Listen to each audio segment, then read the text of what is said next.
Aftercare, we've always seen a need for it. Things don't always change just because you find housing.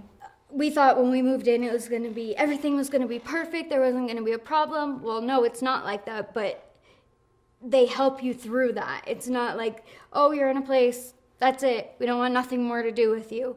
If you need that extra help, listening ear, needing assistance with something, maybe a little bit extra gas money or gas voucher, or you need to get to work, you need an extra bus pass, or something is happening, maybe a crisis. Or needed help with any of our bills, I know that we could call Family Promise and they would figure out a way to help us out with that, whether it be rent or a Vista or whatever, they're there for you.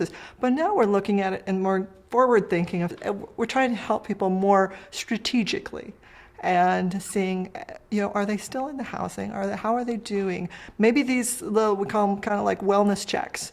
How are you doing? Like, I went from seeing no one at my old house to moving into that shelter where there was people all the time, like 24/7 you're around someone. And then I went to being in a home again where there's nobody, and really depressed, and I thought things were gonna go backwards for my family, but they don't. Like, they keep in contact with you. They just want you to know that even though we're not in the program anymore, they're still gonna be there for you in any way that you need them. We started a Facebook page just for families that are former families in our bridges and former families from Open Doors. And we've had some really great success with families with doing that. And more linking with the community, the more they can be part of a community, we're seeing that's the critical part. Is that the reason someone's homeless is because every bridge has been burned. The reason they're homeless is they have no one else to help them. And all their community has been either burned or they've left. Maybe they had to flee from a situation.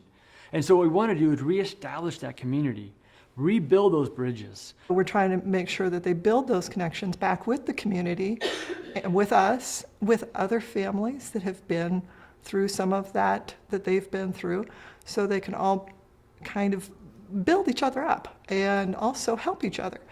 So one of the things I realized when I was living in Africa is that it takes a village to raise a child. They really do have a village of people that come around and care for one another. I remember a few people that I worked with, and the money they made wasn't their own. It was their uncles and their brothers, and helped their little brother get into school. It was a community that cared for one another. But when I came back to America and I began to work in Family Promise, I realized the poverty is still the same here. It's just kind of hidden. But what's worse about being poor in America is that you don't have a village to care for you. Well, we do have government support and different nonprofits that are helping out, things they didn't have in Africa, but they don't have a village.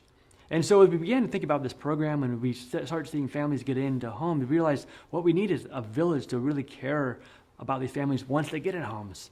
And so I've got a dream. I've got a dream that we would have villages throughout Spokane, village up north, village south, village east, village west, of communities of people that have come through homelessness that can be a support to one another.